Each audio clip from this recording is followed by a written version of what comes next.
Dal Vangelo secondo Luca.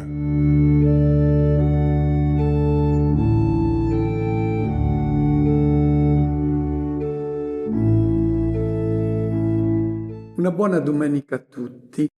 Nel Vangelo della scorsa settimana abbiamo ascoltato la risposta che Gesù ha dato a quel tale che si era presentato e si era detto disposto a tutto pur di poter seguire Gesù.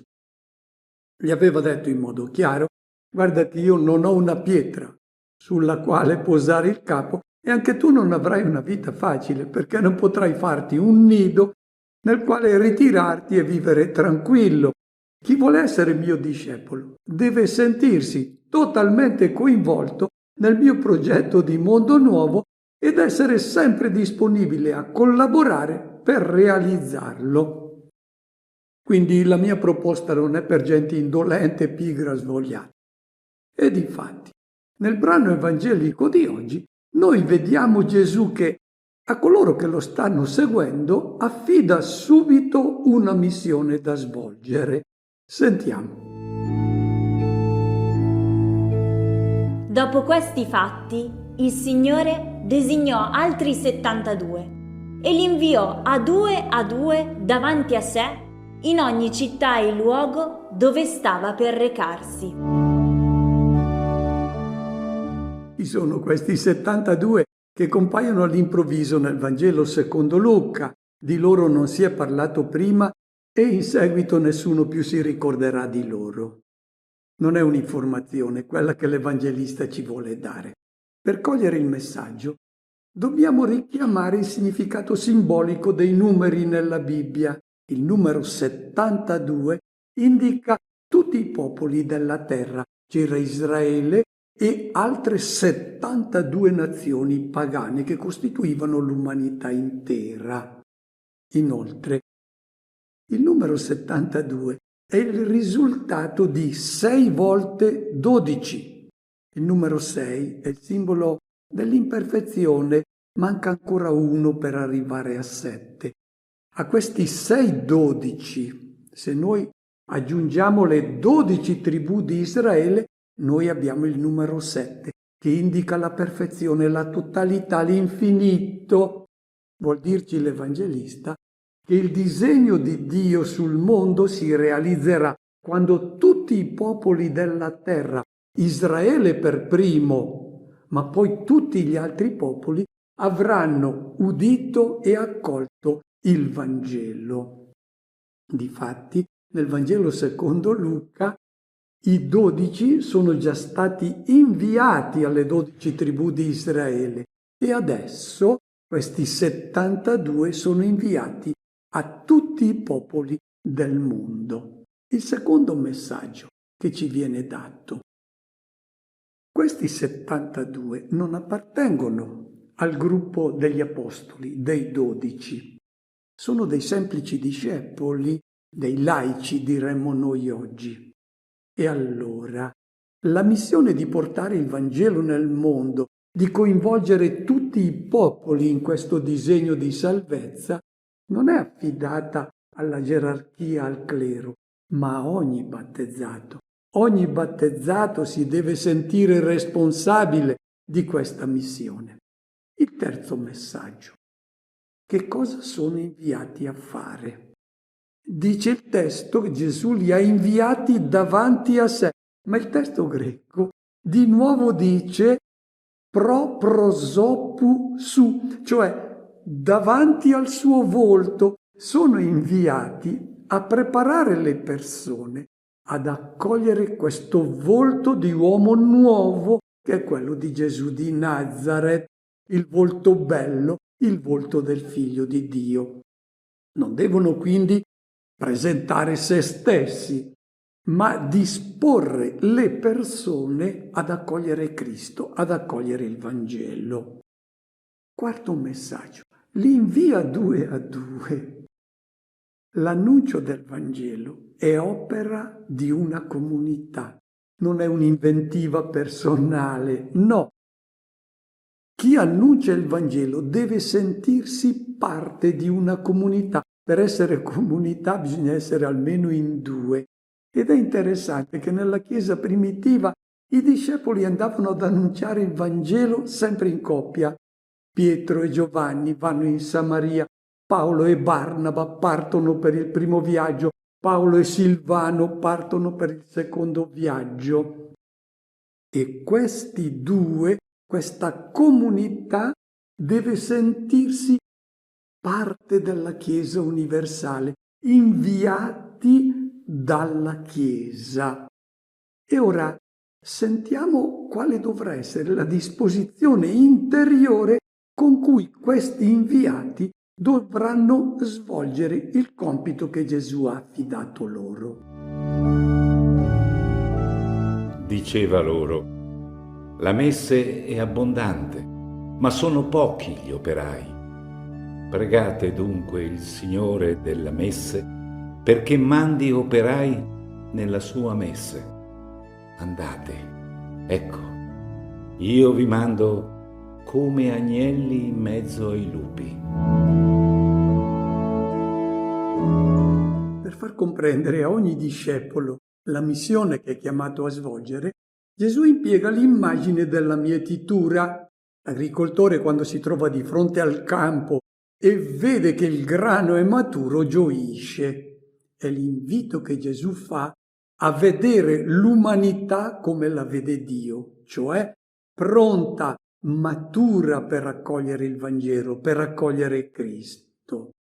È l'invito a farla finita con certe espressioni che noi sentiamo ripetere da tanti cristiani. È inutile annunciare il Vangelo, nessuno ci ascolta, la gente pensa ad altro. Se sei un discepolo convinto, tu vedi questa umanità come la vede Gesù, matura, pronta per raccogliere il Vangelo perché è programmata per questo. Gli operai sono pochi, ed è vero, sono davvero pochi, quei battezzati che sanno che devono essere apostoli. E allora che fare per aumentare questi operai? Pregare il padrone della messe. Non si tratta di convincere Dio a fare ciò che Lui deve fare, perché è Lui che è più interessato di noi a questa umanità. La preghiera per fortuna non cambia Dio, cambia colui che prega.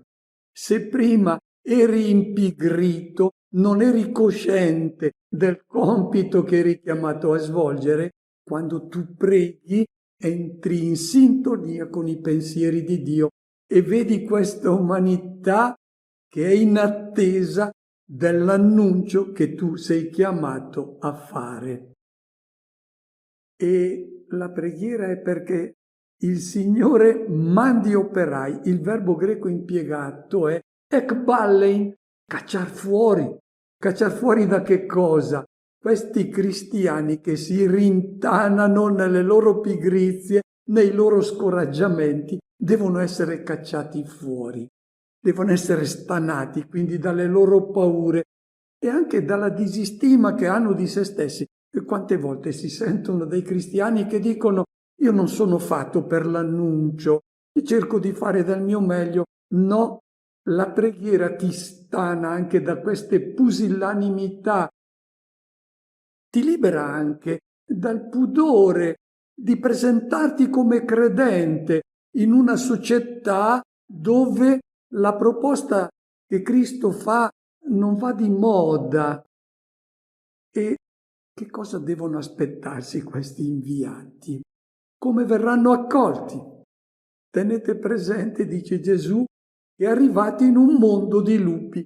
Tante volte si sentono le persone che si lamentano e dicono: ma ci troviamo in una società che è regolata dall'edonismo, dalla ricerca del piacere, che è l'unico obiettivo per tante persone. La società è violenta, aggressiva, non c'è rispetto, c'è sfruttamento, soprusi.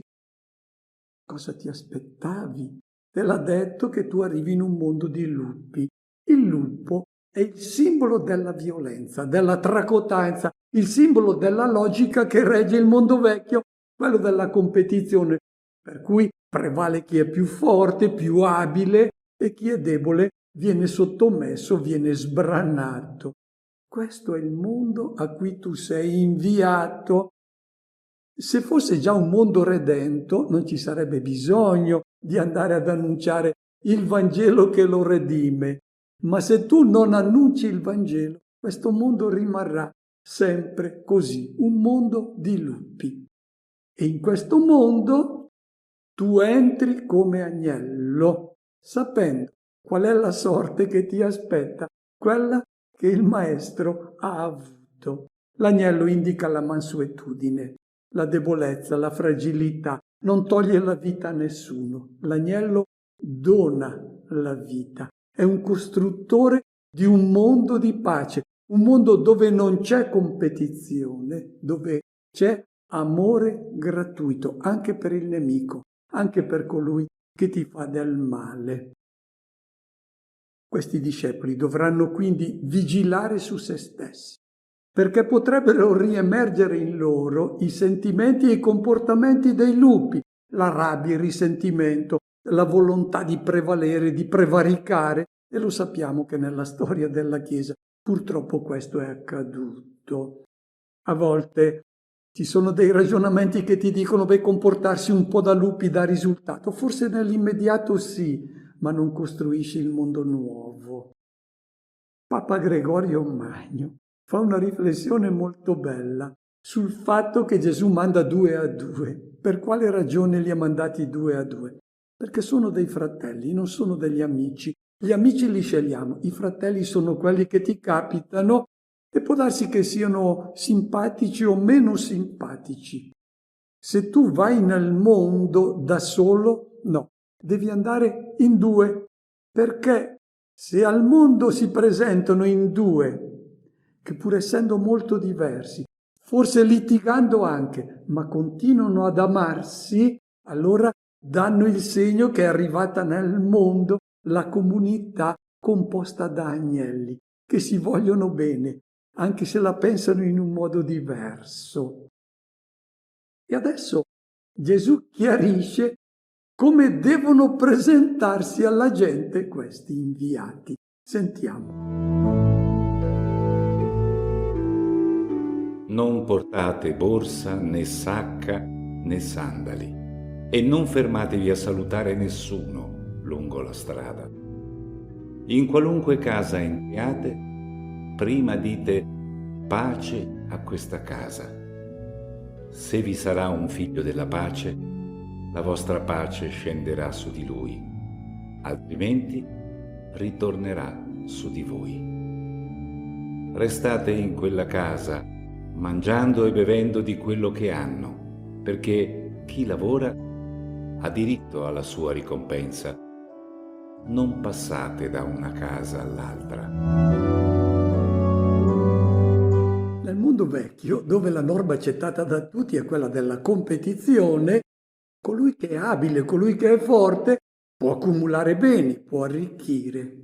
Nel mondo nuovo questo non è possibile perché la regola è quella della condivisione. Quando uno ha dei beni e vede il proprio fratello nel bisogno, fosse anche un suo nemico, glieli consegna. Ecco la ragione per cui Gesù dice che chi appartiene al mondo nuovo ed entra in questo mondo di lupi non può presentarsi con la borsa. A che cosa serviva la borsa? Loro non avevano tasche in quel tempo. I soldi li mettevano nella borsa che poi legavano alla cintura. Il discepolo non può presentarsi con la borsa perché non può avere del denaro accumulato. Se tu hai accumulato dei beni, vuol dire che sei stato un lupo, non un agnello. E anche se parli di Vangelo, ma c'hai la borsa, nessuno ti crederà perché tu appartieni ancora al mondo vecchio, quello dell'accumulo. Non potrai avere una sacca, la sacca dove si metteva il pane. Perché? Perché tu ti accontenti del pane quotidiano. Se hai del pane nella sacca, vuol dire che non sei stato attento a chi aveva fame perché avresti dovuto consegnarlo. I sandali, non portare i sandali, è importante il verbo greco che viene impiegato. Bastazein, non significa calzare sandali, no, tu li devi calzare, perché andavano scalzi i prigionieri, le persone in lutto, gli schiavi. No, tu sei una persona normale, calzi i sandali, ma non devi portare sandali, cioè bastazzi vuol dire portare un fardello, non potrai averne un paio di scorta, perché se tu ti presenti con un paio di sandali di scorta, vuol dire che non sei stato attento a chi non aveva sandali e tu glieli avresti consegnati. Siamo davanti a un linguaggio paradossale, ma il messaggio è chiaro ed estremamente attuale. Gesù invita a rivedere certi comportamenti dei cristiani e anche certe strutture ecclesiali che dovrebbero essere ridotte davvero all'essenziale, a ciò che è davvero indispensabile. Sappiamo bene quale scandalo e quale controtestimonianza costituiscano certe strutture enormi che sono simbolo di ricchezza e di potere. L'unico tesoro con il quale il discepolo si presenta è quello del messaggio del Vangelo che annuncia. E non è un'ideologia che lui deve imporre, è una proposta di vita. E la Chiesa, lo sappiamo, perde di credibilità quando vuole competere con i poteri, sia politici che economici. No. Poi Gesù dice che questi discepoli, questi apostoli, non devono fermarsi a salutare qualcuno. Non prendiamolo alla lettera. Qui Gesù intende sottolineare l'urgenza della missione. Non c'è tempo da perdere in chiacchiere inutili, in pettegolezzi. Poi, quando si entra nella casa, saranno in due ambienti in cui il discepolo entra per portare il Vangelo, la casa e poi la città. Quando entri in una casa, prima cosa da dire, sono venuto a portarti la pace. La casa indica il contesto familiare, è lì che deve essere portata la pace, il mondo nuovo, la condivisione, il Vangelo. Ma la casa indica anche l'intimo di ogni persona, non soltanto le pareti. Quando lascio entrare uno nella mia vita, ecco che entra nella mia casa. Il Vangelo chiede ospitalità nel cuore di ogni persona. E che cosa devi annunciare tu che porti il Vangelo? Facciamo attenzione, perché i non credenti hanno ridotto il Vangelo alle proposte morali, che sono vere. Ci sono anche delle scelte impegnative dal punto di vista morale. Ma il messaggio principale è quello della gioia, quello della pace. Abbiamo sentito tante persone a volte ripetere non ho pace, ed è vero, e forse sono in un momento particolare di sconforto perché hanno commesso degli errori anche gravi. Non ho pace perché ho condotto una vita fatta di compromessi, ho commesso ingiustizie, ho ottenuto ricchezza e successo un po' con ogni mezzo, senza farmi degli scrupoli. Ecco, non ho pace. L'annunciatore del Vangelo non arriva con rimproveri. Sono venuto a portarti la gioia, a portarti la pace. Questa pace però va accolta. Se vi sarà un figlio della pace, la vostra pace scenderà su di lui. Se sarà pronto ad accogliere questa liberazione da tutto ciò che non è amore, nel suo cuore e in questa famiglia entrerà la pace. Altrimenti tornerà su di voi. Tornerà su di voi. Non è il rifiuto adesso di chi non è ancora preparato ad accogliere. Torna a te affinché tu la rilanci, la riproponi. Restate in quella casa mangiando quello che vi mettono a disposizione, perché l'operaio e chi annuncia il Vangelo è uno che sta lavorando, è molto impegnativo. Paolo chiama questo lavoro koppos, un lavoro faticoso. Bene, ha diritto ad avere ciò che è necessario per la vita. l'apostolo, dice Gesù, accetti l'invito che gli viene fatto. E coloro che hanno accolto il Vangelo può darsi che ti invitino ad entrare nella loro casa e a sederti alla loro mensa. Accontentati del cibo frugale che ti viene posto innanzi, adattati agli usi e ai costumi di chi ti ospita, senza guardare con sospetto alle sue abitudini, alle sue tradizioni. Era di grande attualità questo messaggio al tempo di Luca, perché gli ebrei, per esempio, ma ancora oggi si fanno scrupolo con i cibi, il cristiano no. Tutte le creature sono benedette da Dio, opera del creatore. Non ci sono creature impure come non ci sono naturalmente uomini puri e uomini impuri. Tutti sono figli di Dio. Ecco il cristiano che è invitato a prendere cibo da qualcuno che è grato per l'annuncio che ha ricevuto.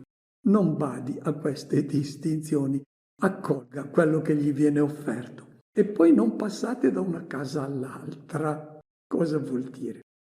La tentazione è quella che l'apostolo possa trovare una sistemazione sempre più comoda, cioè si adatta all'inizio a quello che trovo, che può essere un alloggio di fortuna, ma poi dopo uno gli offre un ambiente migliore, poi si finisce per arrivare nei palazzi. Gesù dice: fermatevi nella prima casa, che è certamente quella con delle condizioni più complicate e più difficili. Si potrà essere accolti con benevolenza, ma si potrà anche essere rifiutati. Gesù ci dice come devono comportarsi gli apostoli quando sono rifiutati, scacciati da una casa. Sentiamo. Quando entrerete in una città e vi accoglieranno, mangiate quello che vi sarà offerto, guarite i malati che vi si trovano e dite loro: è vicino a voi il regno di Dio.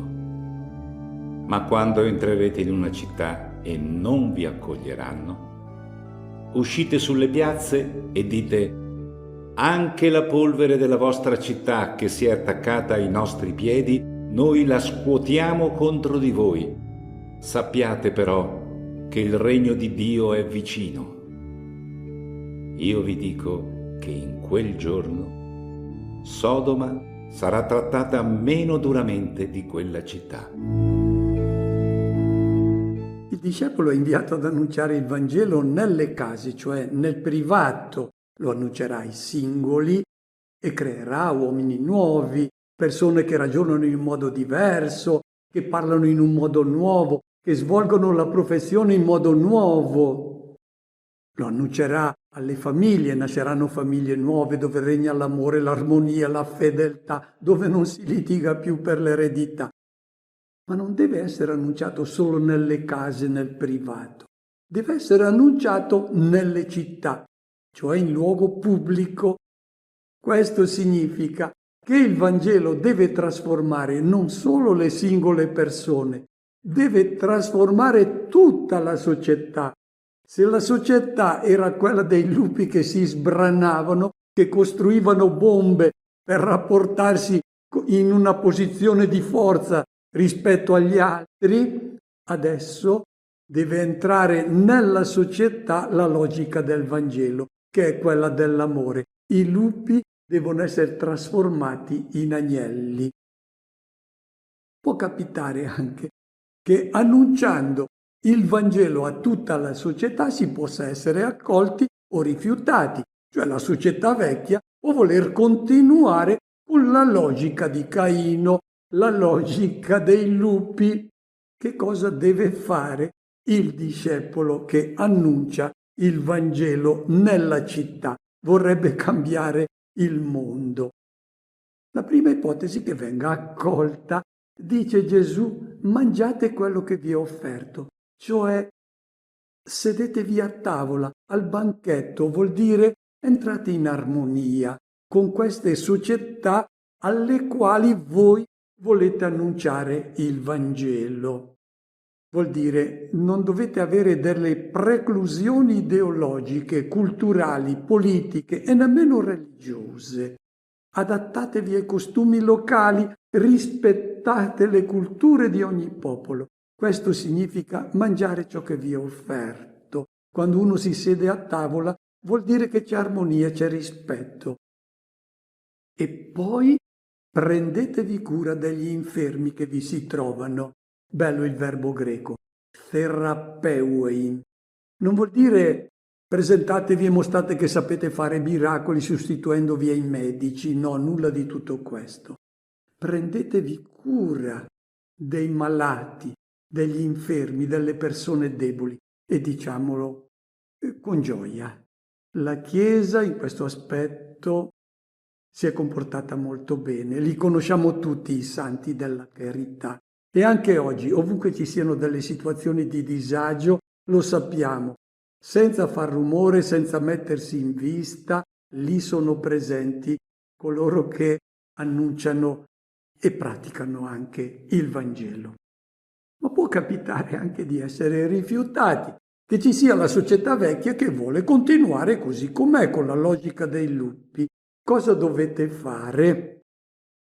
Scuotete la polvere dai vostri piedi e dite a questa gente: noi non abbiamo nulla a che fare con voi, stiamo attenti a capire bene queste parole di Gesù, perché prese alla lettera contraddicono tutto il resto del Vangelo. Basta pensare alla reazione che Gesù ha avuto con Giacomo e Giovanni che volevano far piovere il fuoco dal cielo contro i Samaritani. Cosa significa scuotere la polvere dai piedi? Gli ebrei, quando uscivano dalla terra di Israele e andavano in terra pagana, quando tornavano non volevano contaminare la terra santa con la polvere della terra pagana. Allora scuotevano tutta questa polvere dai loro piedi.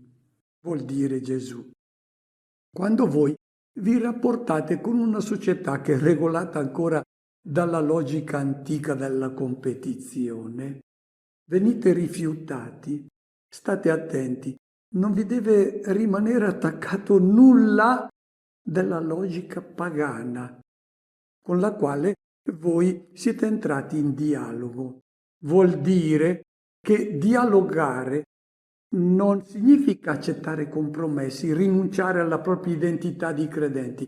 A volte per essere simpatici, per mostrarsi al passo con i tempi, il cristiano può essere tentato di far perdere al Vangelo il suo sapore per renderlo più accettabile ai destinatari. Non questo. Il Vangelo deve rimanere puro. Questo non significa, se io rifiuto anche la polvere della logica pagana, non significa che rifiuto i pagani, che rifiuto i destinatari del Vangelo. Difatti Gesù dice, alla fine dite sempre, è giunto a voi il regno di Dio. Quindi quello scuotere la polvere dai piedi non significa il rifiuto delle persone, ma anche solo della polvere della logica che è quella del mondo vecchio. E poi è una minaccia finale. Dite alle persone che Sodoma e Gomorra sarà trattata meno duramente della vostra città. Cosa significa questo? È il linguaggio crudo che adoperano spesso i predicatori semiti e vuole indicare una cosa sola: la grande responsabilità che hanno coloro che rifiutano il Vangelo, si rovinano come si è rovinata Sodoma, che ha rifiutato gli angeli che le erano stati inviati. Una società che rifiuta il Vangelo continuerà ad essere una società di lupi e quindi fa del male a se stessa. È solo questo che vuol dire l'immagine di Sodoma. Sentiamo adesso qual è stato il risultato che hanno ottenuto i discepoli che sono stati inviati in missione.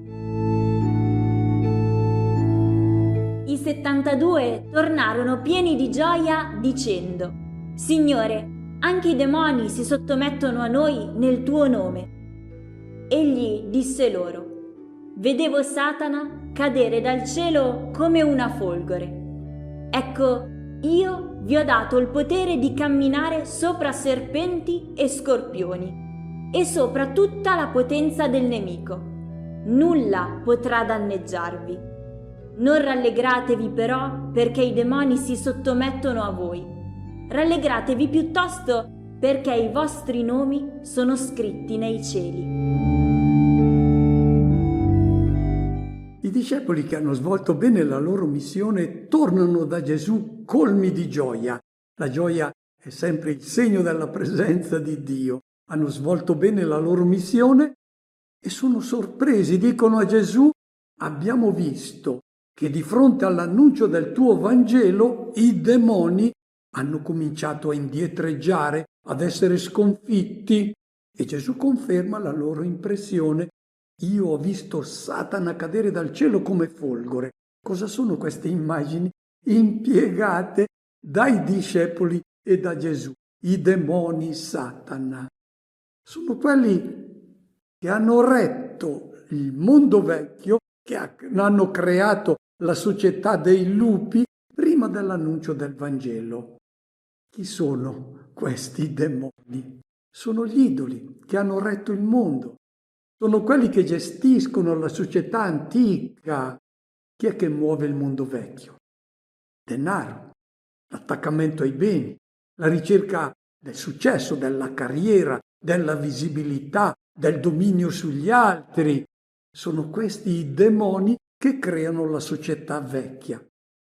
Quando arriva il Vangelo, questi demoni sono destinati alla sconfitta. Noi pensiamo che questi demoni saranno sempre loro a governare il mondo. Non è vero. L'annuncio del Vangelo, ne hanno fatto l'esperienza questi discepoli fedeli, l'annuncio del Vangelo è più forte. Tante volte noi cristiani non abbiamo la certezza, non abbiamo questa fede che la parola del Maestro cambia i cuori e cambia la società. È una vittoria inarrestabile. E viene impiegato un'immagine adesso da Gesù, che è un'immagine biblica. Vi ho dato il potere di camminare sopra serpenti e scorpioni, sopra ogni potenza del nemico. Nulla potrà danneggiarvi. Notiamo, non dice che ha eliminato dal cammino dei discepoli l'incontro con animali pericolosi. No, questi demoni sono sempre pericolosi e con loro bisogna continuare a confrontarsi. Gesù dice: potete camminare in mezzo a queste belve pericolose, ma non sarete loro preda. Non è una vita facile quella che Gesù promette, ma una vita vittoriosa se abbiamo fede nella forza del Vangelo che annunciamo. Chi sono questi serpenti e questi scorpioni? Basta richiamare il Salmo 91 che tutti noi conosciamo. Il Signore darà ordine ai suoi angeli di custodirti nelle tue vie. Nelle tue mani questi angeli ti porteranno perché il tuo piede non inciampi nella pietra. Poi continua: tu calpesterai leoni e vipere, schiaccerai leoncelli e draghi. Sono immagini per dire che il discepolo non deve avere paura, ha al suo fianco il Signore e la forza del Vangelo. Incontreranno opposizioni questi inviati. Gli animali pericolosi ci saranno, ma saranno calpestati dal discepolo, non le persone. La logica del mondo vecchio sono questi i nemici. L'attaccamento ai beni, al denaro, alla carriera. Questi sono i nemici del Vangelo. Queste parole quindi di Gesù suonano condanna di tutti i pessimismi. Sono una smentita di chi non fa che dolersi e ripetere sconsolato che il mondo andrà sempre peggio. Non è vero. Chi dice queste cose vuol dire che non crede nella forza del Vangelo. Gesù ha promesso che chi annuncia il Vangelo assisterà a questi cambiamenti radicali del mondo vecchio, vedrà nascere il mondo nuovo. Auguro a tutti una buona domenica e una buona settimana.